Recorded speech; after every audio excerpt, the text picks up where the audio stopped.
Hello, welcome back to our channel. ഇന്നത്തെ വീഡിയോയിലേക്ക് എല്ലാവർക്കും സ്വാഗതം. അപ്പോൾ ഇന്ന് നമ്മൾ വന്നിട്ടുള്ളത് ഒരു ഈവനിങ് വൈബായിട്ടാട്ടോ. അപ്പോൾ അത്ര വലിയ കാര്യങ്ങളൊന്നുമില്ല.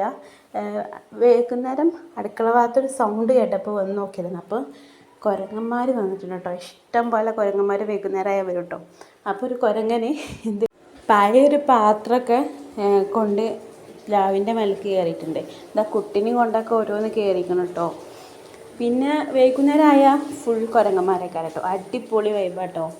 നമ്മൾ കുരങ്ങന്മാരെ കാണാൻ നമ്മൾ വയനാട്ടിലേക്കൊക്കെ പോയ കാലം ഉണ്ടായിരുന്നു. ഇപ്പം അങ്ങോട്ടൊന്നും പോകേണ്ട ആവശ്യമില്ല. നമ്മുടെ നാട്ടിൽ തന്നെ ഉണ്ട് കേട്ടോ. അപ്പോൾ നമ്മൾ ആ ടൈമിൽ നമുക്കൊരു മധുരം കഴിക്കാനൊക്കെ ഒരു പൂതിയായി. അപ്പോൾ നമ്മൾ പാലട പായസം ഉണ്ടാക്കാൻ കരുതിയിട്ടോ. അത് മട്ടയുടെ പാലട പായസം കേട്ടോ. നമ്മൾ പഞ്ചസാര എടുക്കാൻ വേണ്ടിയിട്ട് ചെമ്പട്ടിയിൽ കുറച്ച് പഞ്ചസാരയും തുള്ളി വെള്ളം വന്നിട്ട് നന്നായിട്ട് ഇളക്കി കൊടുത്തിട്ടോ. അത് നല്ലോണം മാഗ്നേറ്റ് ചെയ്ത് വരണം കേട്ടോ. അപ്പോൾ കൈ വിടാതെ നമ്മളിങ്ങനെ ഇളക്കി കൊടുത്തിട്ടോ. കാരണം പഞ്ചസാര കട്ട പിടിച്ചാൽ ഒന്നിനും പറ്റില്ല. അപ്പോൾ നമ്മൾ നല്ലോണം കൈ വിടാതെ നല്ലോണം ഇളക്കി കൊടുത്തു. പായസം ഇഷ്ടമുള്ളവരാണെങ്കിൽ ഒന്ന് ലൈക്ക് ചെയ്യണം കേട്ടോ. പിന്നെ ആദ്യമായിട്ട് കാണുന്നവരാണെങ്കിൽ സബ്സ്ക്രൈബ് ചെയ്യാൻ മറക്കരുത്, ബെൽ ബട്ടൺ ക്ലിക്ക് ചെയ്യാൻ മറക്കരുത്. ഓക്കെ. അപ്പം നമ്മൾ പഞ്ചസാര ഇളക്കിയിട്ട് മറക്കുന്നുണ്ട് കേട്ടോ. നന്നായിട്ട് ഇളക്കിയിട്ട് കട്ട പിടിക്കാതെ ഇളക്കുന്നുണ്ട്. പിന്നെ നമ്മൾ ബ്രൗൺ കളറാകുമ്പോൾ നന്നായിട്ട് ബ്രൗൺ കളറായിട്ട് വരും. നല്ല കാപ്പി കളറായിട്ട് വരുമ്പോൾ അതിലേക്ക് നമ്മൾ പാൽ ചേർത്ത് കൊടുക്കും കേട്ടോ. ആദ്യം കുറച്ച് പാൽ, എന്നിട്ട് നന്നായിട്ട് ഇളക്കി കൊടുക്കുക. ഈ പാൽ ചേർക്കുമ്പോഴൊക്കെ നന്നായിട്ട് കൈവിടാതെ ഇളക്കി കൊടുക്കണം. എന്നാൽ മാത്രമേ നമ്മളെ മാഗ്നേറ്റ് ചെയ്ത പഞ്ചസാരയും അതേപോലെ പാലും കൂടി ലയിച്ചിട്ട് ആ പാലടൻ്റെ ഒരു ബ്രൗൺ കളറുണ്ടല്ലോ അതായി വരുള്ളൂ കേട്ടോ. പിന്നെ എല്ലാവരും പറയും പാലട ഉണ്ടാക്കാൻ ഭയങ്കര റിസ്ക്കാണ്, ഭയങ്കര പണിയാണ്, അത് ഇളക്കണ്ടേ മറിക്കണ്ടേ എന്നൊക്കെ. പക്ഷേ പാലട ഉണ്ടാക്കാൻ നല്ല എളുപ്പമാണ്. ഇളക്കിയാൽ മാത്രം മതി, വേറൊന്നും വേണ്ട. നമുക്ക് ഈ ഇളക്കിക്കൊണ്ടിരിക്കുമ്പോഴേ നമ്മളെ പാലടക്കൊരു ടേസ്റ്റ് കിട്ടുള്ളൂ. ഇളക്കുന്നതിനനുസരിച്ച് നമ്മളെ പാലട ടേസ്റ്റ് കൂടുള്ളൂ. പഞ്ചസാരയും ഇതൊക്കെ കൂട്ടി ഇളക്കുമ്പോൾ കുറുകിയെടുക്കുമ്പോഴാണ് നല്ല ടേസ്റ്റ് കിട്ടുള്ളൂ. അപ്പോൾ അതിനനുസരിച്ച് നമ്മൾ ചെയ്ത് കൊടുക്കണം. പിന്നെ അതിൽ ചെറിയ ചെറിയ കട്ടകളൊക്കെ ഉണ്ടാവും കേട്ടോ. പഞ്ചസാര മാഗ്നേറ്റ് ചെയ്ത അതൊക്കെ പാലിൽ തന്നെ അലിഞ്ഞിട്ടില്ലാതാവും കേട്ടോ. അപ്പോൾ ഇതെല്ലാവരും ട്രൈ ചെയ്യേണ്ട ഒരു കാര്യം തന്നെയാണ് കേട്ടോ ഈ റെസിപ്പി. പിന്നെ നമ്മൾ ആ കുതിർത്തി വെച്ച അടയിക്കിട്ടു കേട്ടോ. മട്ട അടയാണ് കേട്ടോ നമ്മൾ എടുത്തിട്ടുള്ളത്. അപ്പോൾ നമ്മളത് അയക്കിട്ടു നന്നായിട്ട് ഇളക്കി കൊടുക്കുക.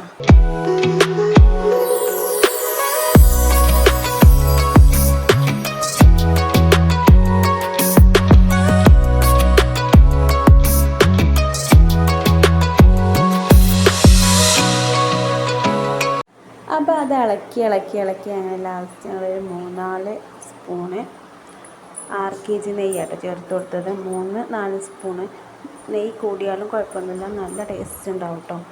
6 kg നെയ്യാട്ടോ ഞാൻ യൂസ് ചെയ്തത്. മിൽമ നെയ്യും 6 kg നെയ്യും ഒക്കെ നല്ല ടേസ്റ്റി ആയിരിക്കും. അപ്പോൾ 6 kg നെയ്യാണ് കേട്ടോ. ഇതിലേക്ക് വേണമെങ്കിൽ നിങ്ങൾ കണ്ടൻസ്ഡ് മിൽക്ക് ഒക്കെ ചേർത്ത് കൊടുക്കാം കേട്ടോ. അടിപൊളിയായിരിക്കും കേട്ടോ.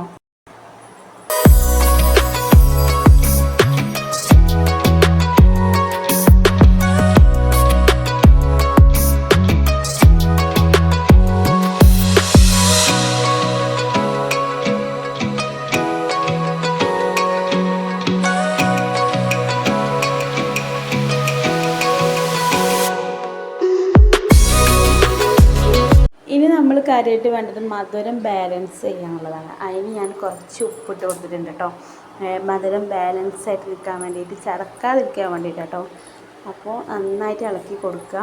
നന്നായിട്ട് ഇളക്കി കുറുക്കി വരണം. നമ്മൾ പാലും അടയും കൂടി ഒന്നിച്ച് ഒരേ ലെവലിൽ നിൽക്കുന്ന ആ ടൈപ്പിൽ വരുമ്പോൾ ഒരു ചെറിയൊരു തിളച്ചിട്ട് നമുക്ക് അടുപ്പത്തു നിന്ന് മാറ്റി വെക്കാം കേട്ടോ.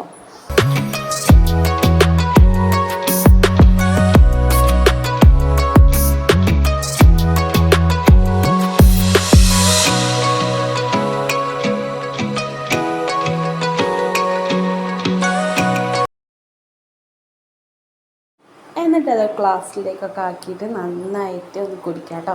അടിപൊളി ടേസ്റ്റാണ്. എല്ലാവരും മസ്റ്റായിട്ട് ട്രൈ ചെയ്ത് നോക്കണം കേട്ടോ. ഇഷ്ടപ്പെട്ടാൽ എല്ലാവരും ലൈക്ക് ചെയ്യുക, കാണാത്തവരുണ്ടെങ്കിൽ സബ്സ്ക്രൈബ് ചെയ്യുക. Thank you, by.